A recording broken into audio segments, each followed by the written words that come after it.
Bonjour, shalom, bien-aimés dans le Seigneur. La paix de Dieu chez vous, où que vous soyez, et quelle que soit l'heure à laquelle vous nous suivez aujourd'hui.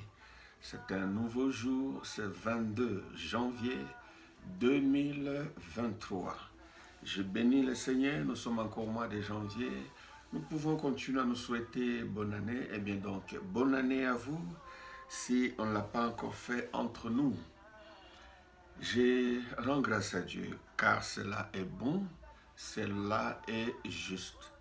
Il faut rendre l'honneur à qui l'honneur, la louange à qui la louange, l'adoration à qui l'adoration, et donc à Dieu. Je lève mon cœur, je lève ma main, je dis merci Seigneur pour cette année merveilleuse.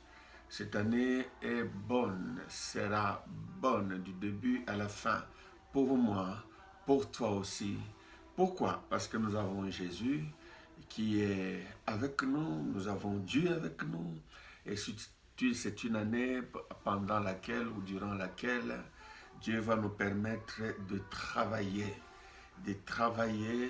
et d'accomplir un travail béni. On peut travailler, on peut faire beaucoup de choses, mais lorsque cela n'est pas béni de la part de l'Éternel, il n'y a pas vraiment grand-chose à attendre de cela. Mais lorsque Dieu bénit ce que nous faisons, et que surtout cela vient de lui, et qu'il nous soutienne et nous accompagne, alors là, nous sommes une bénédiction pour nous-mêmes, une bénédiction pour les autres, et au plus haut point, une bénédiction pour Dieu et donc pour son royaume. Que son nom soit glorifié, que ce soit le cas pour toi. Je voudrais donc que nous puissions prier Dieu, seulement nous remettre entre ses mains pendant que nous voulons écouter cette parole. Prions. Ton nom est grand, notre Dieu, le Messie, le roi. Tu as qui a reçu l'onction, Jésus-Christ de Nazareth, pour nous sauver d'entre les morts, pour nous changer, nous transformer, pour nous transférer du royaume des ténèbres au royaume des lumières. Toi qui as reçu non seulement l'onction, mais qui nous a envoyé l'onction par le Saint-Esprit. Oui. Merci parce que le Saint-Esprit est avec nous. Merci parce qu'il agit en nous et avec nous et au travers de nous. Je voudrais, Père, que tu reçoives toute la louange dans la vie de mes frères, mes sœurs et moi-même.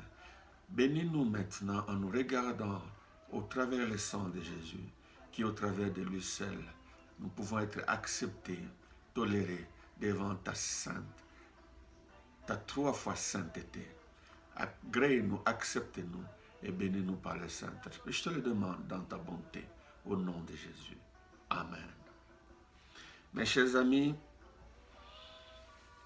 l'année 2023 pour nous, pour vous, parce que dès le moment où vous nous suivez, je me dis quelque part, ce n'est pas un hasard, nous pouvons nous connecter au travers de ce thème. Je dis donc 2023 est l'année de travail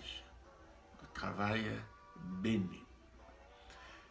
Nous devons donc travailler parce que Dieu lui-même va nous donner, ou il nous donne déjà, ou il nous a déjà donné l'opportunité pour faire des choses et bien le faire. Si nous lisons dans Proverbes chapitre 6, Proverbes chapitre 6, nous lisons du verset 6 au verset 11, il est écrit ceci: Va vers la fourmi, paresseux. Considère ses voies et deviens sage. Elle n'a ni chef, ni inspecteur, ni maître. Elle prépare en été sa nourriture. Elle amasse pendant la moisson de quoi manger. Paresseux. Jusqu'à quand seras-tu couché? Quand te lèveras-tu de ton sommeil? Un peu de sommeil, un peu d'assoupissement, un peu croiser les mains pour dormir, et la pauvreté te surprendra comme un rôdeur, et la disette comme un homme en armes. Amen. Déjà, c'est l'invitation, c'est la mobilisation, c'est la sensibilisation, c'est un travail qui nous pousse à revenir à nous-mêmes. C'est une parole qui sonne comme une clochette, plutôt d'ailleurs je pense cette année comme une trompette. Dieu dit ceci, va vers la fourmi, observe la fourmi ou les fourmis dans leur famille, regarde comment ils agissent, regarde comment ils réagissent. Ces créatures minimes par rapport à nous, soient-elles, ont un instinct, ont une organisation. Ce sont des créatures qui réagissent. Elles sont habituées au travail et elles travaillent continuellement. Elles n'ont ni chef, ni inspecteur, ni ils ne reçoivent pas d'ordre, mais il y a une nature en elles qui les pousse au travail. Elles connaissent les saisons, elles sont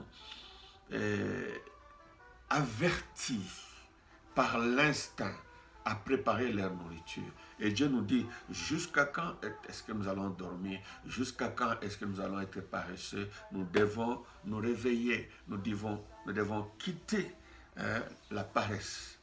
Parce que la paresse pousse à la pauvreté et la disette risque de nous surprendre comme un homme en armes. Lorsque quelqu'un t'attaque étant armé, eh bien, tu es non seulement sous son autorité, mais tu es paralysé. Il ne faut pas qu'il en soit ainsi pour nous durant cette année 2023. Si nous ne voulons pas être surpris, si nous ne voulons pas être dans la pauvreté matérielle, dans le monde normal, pauvre dans tous les domaines de la vie et plus encore pauvre spirituellement, nous devons travailler. Et c'est ce que Paul dit aux Romains d'ailleurs au chapitre 12, au verset 11. Romains 12, 11 dit ceci. Ayez du zèle et non de la paresse. Soyez fervents d'esprit, servez le Seigneur. Servons le Seigneur durant cette année 2023. Soyons fervents d'esprit, ayons des initiatives, réagissons, soyons avertis, soyons poussés par le Saint-Esprit, ayons du zèle. Donc travaillons. La paresse, non, cette année. Quand je parle de l'année de travail, je vois automatiquement une année où nous devons fournir d'efforts. Parce que travailler veut dire fournir d'efforts, faire quelque chose. Travailler veut dire réfléchir. Il faut réfléchir autour de soi pour ce qui concerne sa propre vie, sa famille, n'est-ce pas, les gens qui sont autour, et réfléchir sur l'œuvre de Dieu. Parce que quand on réfléchit, il y a des choses que l'on va voir. On réfléchit en observant. Il suffit d'observer, réfléchir, ça va nous pousser à décider. On décide lorsqu'on a vu, lorsqu'on voit des besoins et qu'on se dit qu'il faut que ça change. On se rend compte qu'il y a une responsabilité quelque part qui est nôtre. On réfléchit, on décide et on met en application nos décisions. C'est cela, travailler. Je l'ai dit, celui qui est un travailleur est différent de paresseux. Travailler, oui, mais durant cette année 2023, nous devons encore bien travailler. Le travail est utile parce qu'il y a soit un but à atteindre. Lorsque nous travaillons, nous fournissons un effort, nous réfléchissons, nous voyons quoi faire. Tout ce dans quoi nous mettons nos efforts, mes amis, c'est pour atteindre un but quelconque. Le travail nous permet d'atteindre des buts, d'atteindre des objectifs. Le travail nous pousse, nous permet d'avoir des salaires. Il y a des revenus qui viennent lorsque quelqu'un travaille. Le travail nous pousse à avoir des solutions à nos problèmes. Donc, nous devons travailler. Le travail nous pousse à des victoires parce que nous avons des combats multiples. nous devons combattre. La vie est un combat, disent certains. Et d'ailleurs, on nous dit que le royaume des cieux appartient aux violents. La violence dont on parle veut tout simplement dire le travail. Moi, je peux me permettre de paraphraser, de dire le royaume de Dieu appartient aux travailleurs, à ceux qui fournissent d'efforts, à ceux qui sortent quelque chose d'eux. La grâce de Dieu est là. Christ a tout accompli. L'effort que nous avons à fournir pour recevoir ce que Christ a donné, pour atteindre ce que Christ a donné, pour bien, n'est-ce pas, exercer ce que Christ a donné, cet effort-là, c'est ce que j'appelle le travail. Et le travail nous pousse au changement, mes amis. Nous devons changer, des choses doivent changer autour de nous, dans nos vies, dans nos familles, n'est-ce pas, dans nos sociétés, dans nos pays. Il faut que les choses changent. Et dans l'Église, des choses doivent changer.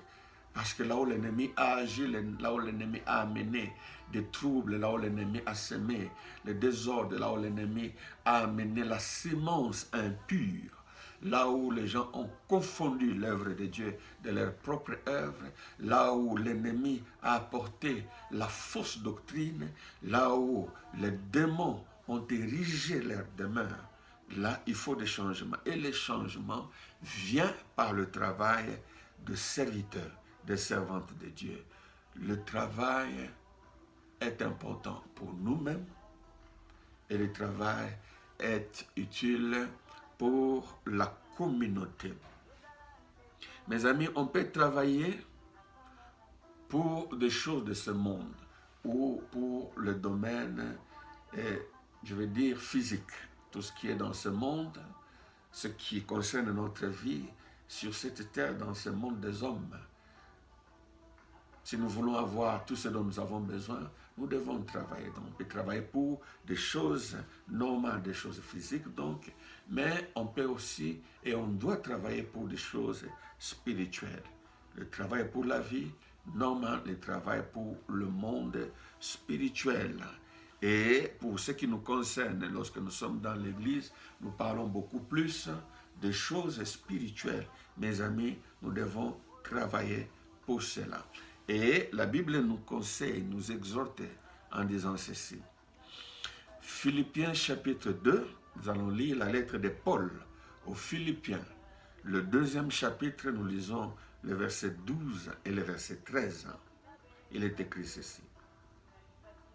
Ainsi, mes bien-aimés, comme vous avez toujours obéi, travaillez à votre salut avec crainte et avec tremblement.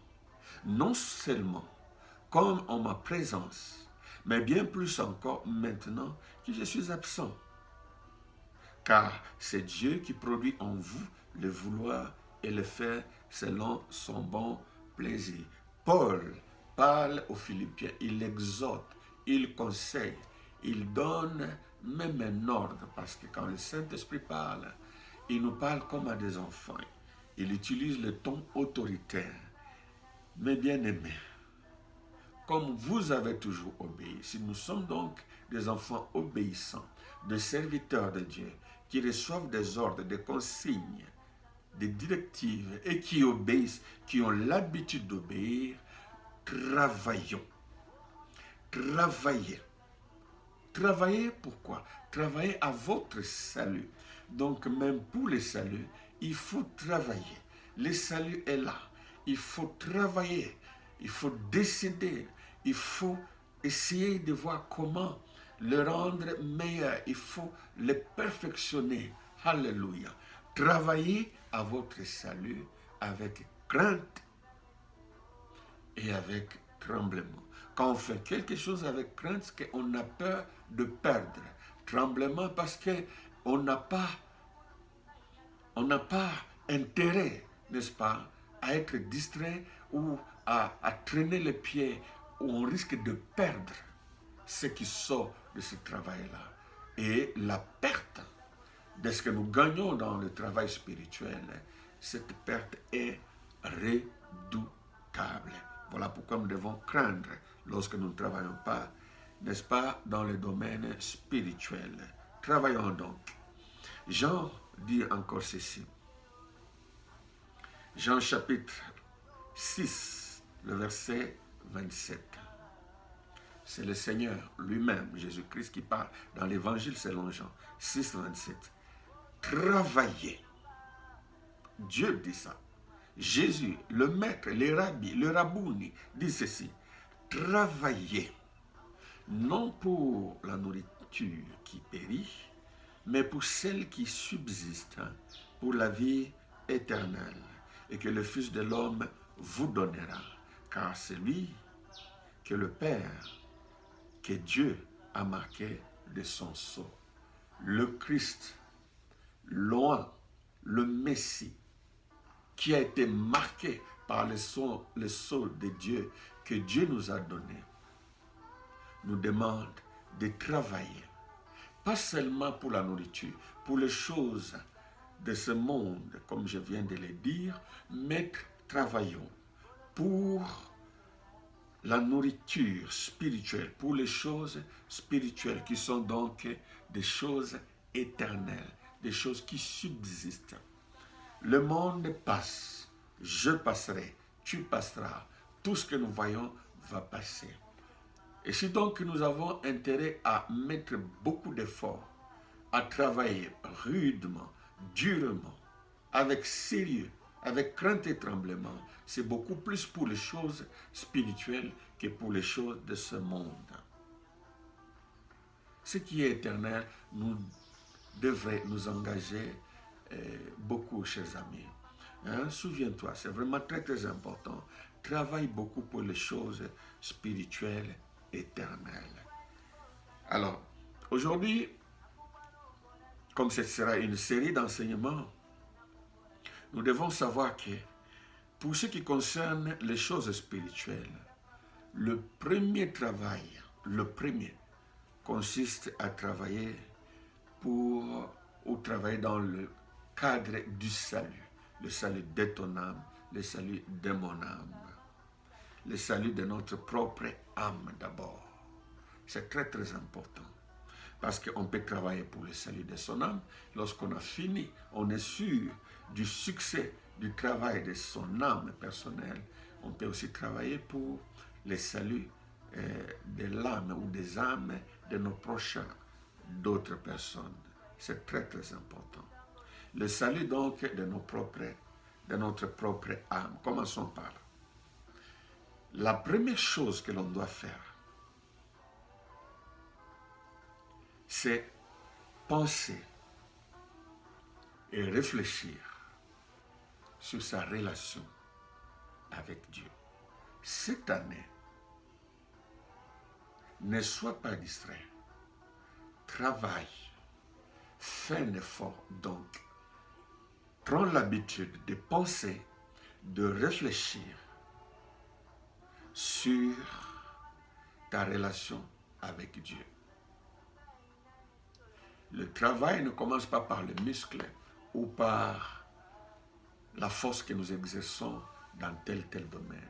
Le vrai travail commence dans la tête et donc par la réflexion. La relation que tu as avec Dieu devait être un domaine dans lequel tu fournis d'efforts.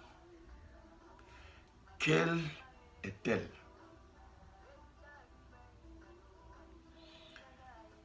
Comment est-ce que tu peux la rendre bonne ou meilleure?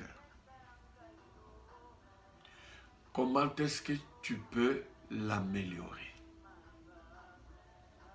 Lorsqu'en premier lieu, on réfléchit sur sa relation avec Dieu, je pense qu'ici, ceux qui ont déjà Jésus-Christ sont déjà en relation. Je voudrais commencer par ceux qui nous écoutent, qui ne prient pas. Ou je voudrais te conseiller, toi qui es déjà sauvé, si tu veux bien, tu peux peut-être partager cette vidéo, ces links, cette connexion, que ce soit sur YouTube ou sur Facebook, tu partages avec ceux qui ne sont pas encore sauvés pour qu'ils réfléchissent, ils travaillent dans ce domaine parce que c'est beaucoup plus intéressant pour eux. Alors, ici, penser, réfléchir sur sa relation avec Dieu commence par se dire Qui suis-je? D'où est-ce que je viens? Et où est-ce que je vais? Je me retrouve sur terre, né de mon père et de ma mère. Mais voilà, je suis fils d'eux, fille d'eux. J'ai étudié, j'exerce tel travail dans la société, je suis XY, ainsi de suite. Mais je réfléchis encore, qui suis-je réellement? L'éternelle question, qui suis-je? Et ça ne suffit pas. D'où est-ce que je viens? Parce que naître d'un homme et d'une femme est une chose, mais il y a au-delà, il y a plus que cela. Les grands sages de ce monde se sont toujours posé cette question. Je voudrais que tu sois sage, mon frère. Je voudrais que tu sois sage, ma soeur. Je voudrais que tu sois sage, mon ami. Sois sage. Dis-toi, d'où est-ce que tu viens? Nous venons de quelque part. Il n'y a pas que le physique, le matériel, le corps, la chair et le sang. Il y a certainement quelque chose d'autre. Nous devons devenir, nous venons certainement. Nous devons venir, je vous l'ai dit, de quelque part. Et constatons, faisons un constat. Je pense donc je suis, je réfléchis pas. Donc je suis, je travaille donc je suis. Nous prenons compte, nous réalisons notre existence, mais il n'y a pas que ça. Lorsque nous naissons petits, nous grandissons. Et à un certain moment, nous passons. Où est-ce que nous allons? Où allons-nous? Qu'est-ce qui se passe après cette vie? Toi, donc, qui n'as pas encore Christ dans ta vie, je te propose de réfléchir durant cette année 2023. Tu comprendras que tu viens de Dieu, qu'il y a une force au-delà des pouvoirs qui se trouve dans l'homme, le pouvoir de créer, de procréer. Il y a quelque chose d'autre. Réfléchis là-dessus. Tu es là, mais pourquoi tu es là? Naître, grandir, travailler, manger, boire, juste pour ça? Non, non, non. Nous sommes là pour la gloire de Dieu. Nous sommes là pour faire quelque chose. Il y a dans chacun d'entre nous une mission. Il y a pour chacun d'entre nous un travail à faire. Retrouvons cela, découvrons cela. Et il y a un Dieu quelque part. Et que ces dieux, nous allons les retrouver après cette vie. La vie ne se limite pas à celle que nous avons maintenant.